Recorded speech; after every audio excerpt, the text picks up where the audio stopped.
আসসালামু আলাইকুম। মুনতাহাস kitchen and ব্লগে সবাইকে স্বাগত জানাচ্ছি।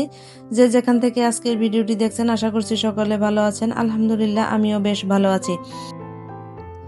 এই ভিডিওটি আসলে ঈদের দিনের ব্লগ ছিল।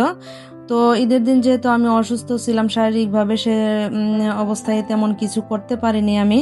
তো ঈদের দিন আগের রাত্রে আমি একটু মিষ্টি বানিয়ে রেখেছিলাম আর একটু মাংস রান্না করে রেখেছিলাম, যে ঈদের দিন একটু বিরিয়ানি রান্না করব। তো রাতে ওগুলা করে নিয়েছি আর সকালবেলা ঘুম থেকে উঠে আমি একটু ওদের জন্য সেমাই রান্না করতেছি।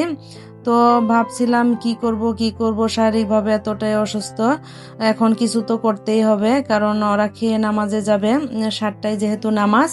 তো আমি উঠে একটু সেমাই রান্না করে নিচ্ছি। তো এখানে আমি লম্বা সেমাইটা রান্না করে নিচ্ছি। জানি না কে কিভাবে রান্না করেন, আমি এভাবেই রান্না করি। আমার ছেলে যেহেতু দুধ দিয়ে নাস্তাটা রান্না করলে তেমন একটা খেতে চায় না, সেজন্য আমি এভাবে করে নাস্তাটা রেডি করে নিচ্ছি। তো ভাবছিলাম ভিডিওটি দিব কি দিব না, আবার ভাবলাম যে না, কষ্ট করে যেহেতু শ্যুট করে রেখেছি, যতটুকুই করেছি ততটুকুই আমার আপুদের সাথে শেয়ার করি।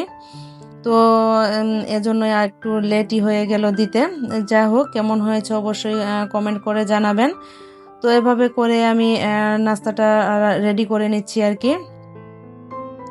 এখন একটু নারকেল কুড়া দিয়ে দিলাম। নারকেলটা আসলে ডিপ ফ্রিজে রেখেছিলাম, বের করে আমি একটু করে দিয়ে দিলাম।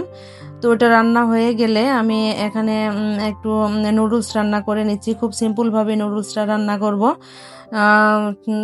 তারপরও সকালবেলা দেখা যায় কি ওরা খেতে চাবে না, এমনি তো বলতেছিল যে এসে খাবে খাবে না। তো আমি বলতেছিলাম না, যতটুকুই পারি আমি একটু রান্না করে দিই, তোমরা একটু হলেও খেয়ে যাও। তো ওরা আমার শারীরিক অবস্থা দেখেই মানে বলতেছিল যে এসে খাবো, তুমি আস্তে আস্তে করে নাও। তো আমি তাড়াহুড়া করে একটু নুডলস আর একটু সেমাই রান্না করে নিয়েছি, নিয়ে ওদের জন্য রেডি করে দিচ্ছি যে একটু হলেও খেয়ে যাও। ওরা খেতে যাচ্ছে না, তারপরও ছেলের আব্বু খায়নি। ছেলে একটু করে সেমাই খেয়ে তারপরে নামাজে চলে গেছে। তো আসলে খেতে যাচ্ছে না, যেহেতু খুব সকালবেলায় 7টার আগে এরা বের হয়ে গেছে নামাজের জন্য। ও একটু করে সেমাই নিয়েছে, নিয়ে একটু করে খেয়েছে, খুবই অল্প করে খেয়ে নিয়েছে। সেমাই একটু করে খেয়েছে, কিন্তু নুডলস মিষ্টি কিছুই খায়নি। তো ওরা খেয়ে চলে গেলে আমি আস্তে আস্তে করে ঘরের কাজগুলো গুছিয়ে নিব। কি আর করার, করতেই তো হবে।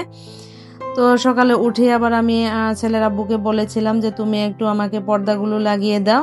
এগুলো কয়েকদিন আগে আমি অনলাইন থেকে অর্ডার করেছিলাম, আমার কাছে এতটাই পছন্দ হয়েছিল যে আমি এগুলা নিবই। তো শেষ পর্যন্ত নিয়েছি। তো সকালবেলায় আমি পর্দাগুলো লাগিয়ে নিয়েছি। আর এদিকে নামাজে চলে যাওয়ার জন্য ওরা রেডি হয়ে গিয়েছে। তো ওদের সাথে কথা বলতেছিলাম আর কি। তো এরপর ওরা বের হয়ে চলে গেল। চলে যাওয়ার পরে আমি ঘরে এসে আস্তে আস্তে করে ঘরটা গুছিয়ে নিচ্ছি, বেডশিটটা উঠিয়ে নিচ্ছি। আমি নতুন বেডশিটটা রেডি করে নিব আর কি। এই তো এই বেডশিটটা নিয়েছি আর পর্দাগুলো নিয়েছি আমি। কার কাছে কেমন লেগেছে অবশ্যই কমেন্ট করে জানাবেন। যেহেতু শারীরিকভাবে অসুস্থ ছিলাম, মানে বিছানাটা করতে আমি একদম হাঁপিয়ে গিয়েছি, এতটা দুর্বল লাগছিল, খারাপ লাগছিল, তারপরেও কিছু করার নেই। আস্তে আস্তে করে আমি রুমটা গুছিয়ে নিয়েছি। তো কিছু করার নেই, আর ঘরে তো আর কেউ নেই যে কেউ করবে, আর যেটাই করি না কেন আমাকেই করতে হবে। তো আস্তে আস্তে করেই করে নিয়েছি আর কি।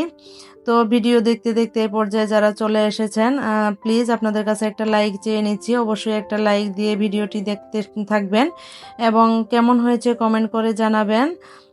আর ভিডিওটি বেশি ভালো লেগে থাকলে অবশ্যই আমার চ্যানেলটি সাবস্ক্রাইব করে পাশে থাকা যে বেল বাটনটি আছে সেটাও প্রেস করে দিবেন, এতে করে আমি নতুন ভিডিও দিলে আপনারা সাথে সাথেই পেয়ে যাবেন।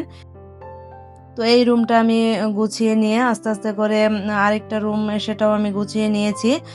তো আজকের ভিডিওটি এই পর্যন্তই। সবাই খুব ভালো থাকবেন, সুস্থ থাকবেন।